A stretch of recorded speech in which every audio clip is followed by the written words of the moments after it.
Welcome to the Fight Night Daily podcast. I'm Gareth Davies. The Omen Spencer Oliver is with me as always. Yep, in the background, Saturday night, all or nothing. Joseph Parker against Fabio Wardley. 2 interim world heavyweight titles on the line. And the all or nothing is, could it be Alexander Usyk, the undisputed heavyweight champion, for the winner? We've seen both men today, Spencer. What do you make of them both? I think that both guys recognise the importance of this fight and what could be next for the winner of this, and I think that is the dream for both guys. So look, they're both in great shape.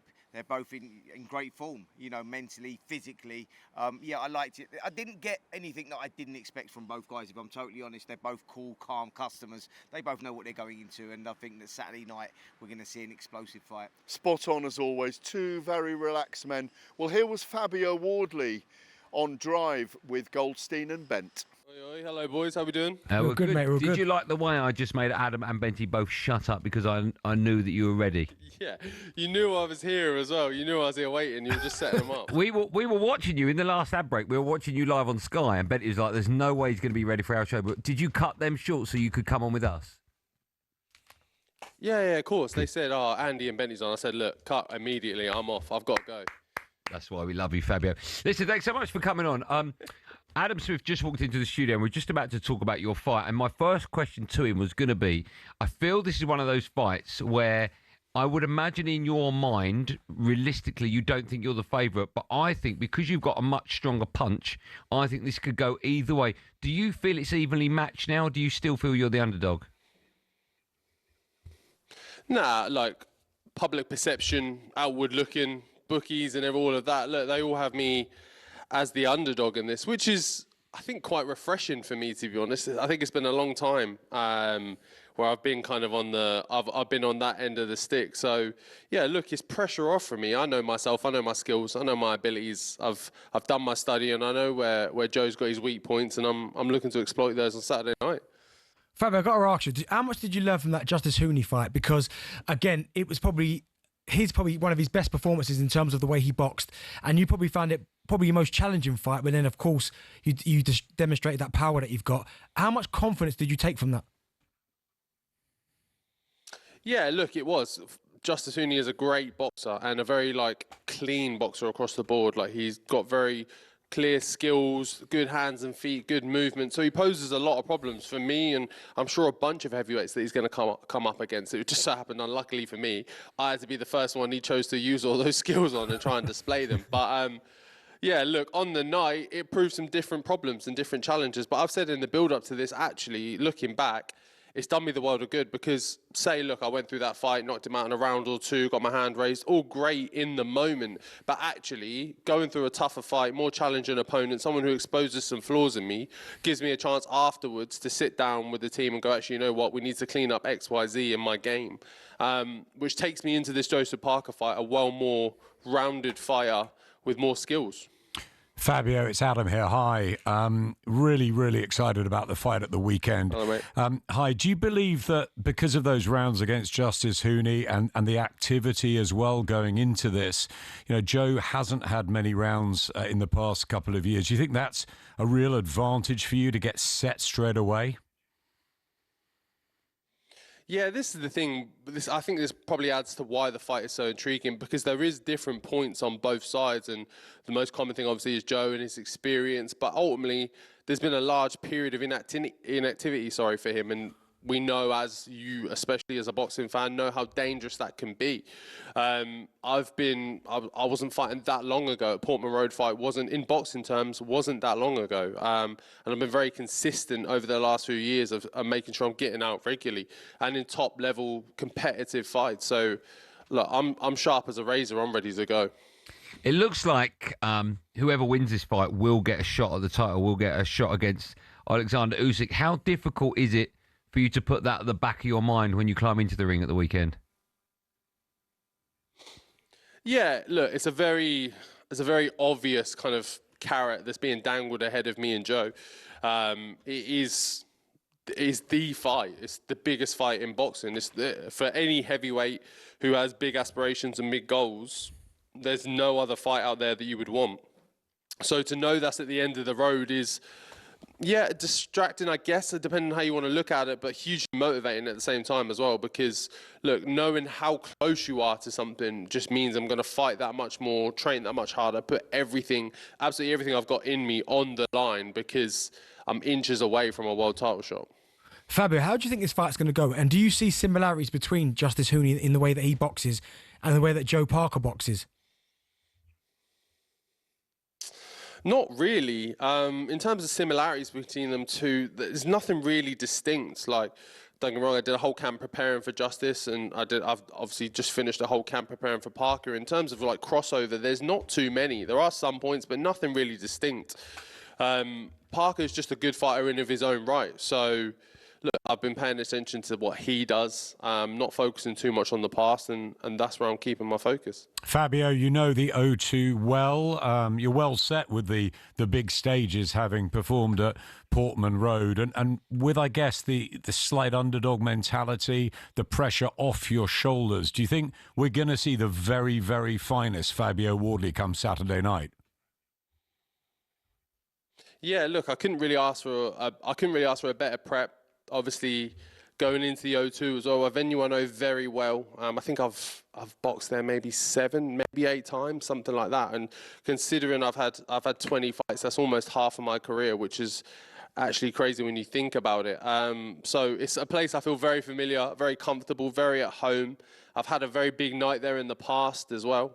So I'm used to the electricity that goes around that place when the crowd starts roaring.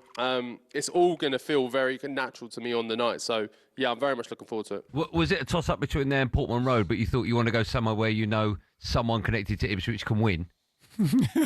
Honestly, he's horrible, isn't he? He's absolutely horrible. What's he doing? I know, What's he doing? What is he doing? He's only doing this because I'm not in the studio. Yeah. He doesn't talk like this when I'm there. Yeah. He's safe, safe distance. Did you want to talk football or not? Should we just keep it with boxing, Fabio? I wanted to talk football last week, but things have changed since then. But we've got a big night tonight, so it's all right. You got to that. I'll talk football with you tomorrow. What would you take? Last question. 3 points tonight or win at the weekend? Oh, look, I fight 2-3 times a year, something like that. So I'm taking a win at the weekend for me. Cool shot. Fabio, listen, we're huge fans of yours. Boys have got many opportunities to redeem themselves. Whenever you come in our studio, we're honoured. We can't wait for you to fight and win at the weekend as well. All the very best, Fabio. So, Spencer, he learnt things from the Justice Hooney fight that he could take into this fight. He's glad he didn't just knock him out in a couple of rounds. There were little filaments that they could bring in to training camp with Rob Hodgkins that we'll talk about in a minute. But he's learning all the time, isn't he, Fabio? Absolutely. I think that Fabio Wardley and Joseph Parker, they've both been on their own journeys and both very different journeys. Fabio Wardley first walked into a boxing gym, 10 years ago, can you believe it? With limited experience, 4 white-collar boxing fights. So he's been learning very much on the job. And someone like Justice Hooney would be a massive learning curve for him. That guy had an extensive amateur career. He reached the top level as an amateur, and he was a good unbeaten pro as well. And I think Fabio had to come through a lot of different challenges in that fight to get the victory. And I think that he would have learnt more from that one than possibly any other. But we learnt about him in the Nathan Gorman fight, in the 2 Fraser Clark fights, in that David Adelaide fight. Let's bring in Rob Hodgkins. It's a very good segue. That coming in, Rob. Great to see you. How are you? How are you, Rob? Now, let's go back 10 years when he walked into Suffolk Punch Gym, your gym, in Ipswich, and you had this big 6'5", lanky kid, looked athletic. And look where we've come in 10 years. How did you first see him when he walked in? When he walked in, he had a lot of confidence, a lot of swagger. He was very, he had the banter. He walked into the gym and he's just like he never left. He come into the gym. We all loved him from day one. He was ribbing everyone. So he walked in very confident from day one. Rob, like Anthony Joshua, when he walked in, and he started boxing quite late as well, when he walked into Finchley ABC, we recognised straight away that this kid had talent. Not that he was just going to maybe be a good amateur, but he had the potential to go a long way in the professional ranks as well. Did you get that same feeling? From day one. He used to spar the amateurs from day one. Like, you know what the amateur boxing itself is. And he was boxing white collar at the time. Go, can I spar the amateurs? and we knew we wouldn't put him in if we didn't think he could do it. But yeah, he was from day one. We noticed that talent. Interestingly as well, people forget that I mentioned that sequence of fights that he proved something. He has won the Commonwealth and the British title, Yeah. so he's actually gone a fairly traditional route. And the English as well. And the English, English so he's gone a traditional route. Yeah, he went for English. We wanted to do the southern area, but we got a chance to fight for the English, British, the Commonwealth. Yeah, so from there, he's gone the right routes, and he's learned on the job doing that. How big a camp has this been? Because this is the big moment in his career so far. Number 3 in the world, if you count the Ring Magazine rankings. Alexander Usyk has 1, Fury is 2, Parker is 3. It's the number 7 in the world, according to Ring Magazine rankings, against number 3. What a journey. Oh, what a journey. So you've gone from white collar to possibly fighting for the undisputed if we do get past Joseph Parker for fighting the undisputed. So you can't even make that up. You can't even make that up. It's an absolutely incredible story. It really is. You know, the way that he's moved through the ranks he does. Just quickly, Rob, before you know we let you go, I just wanted to ask you about the first time Fabio walked into the gym, because he was talking about this to me earlier on, and he went through that familiar procedure, as in when a kid walks in the boxing gym, he normally gets the life beaten out of him, and then the trainer does that to see if he's going to come back or if they're wasting their time or not. And he said that he felt like that was the way when he walks in your gym. There was about 4 people that beat the life out of him, but that spurred him on a bit more. Makes me look a bit bad now, but yeah, to be fair, he come in, he asked to spar, I said no, because there were some top amateurs. I moved on to the next ring, I turned round, and he was in there.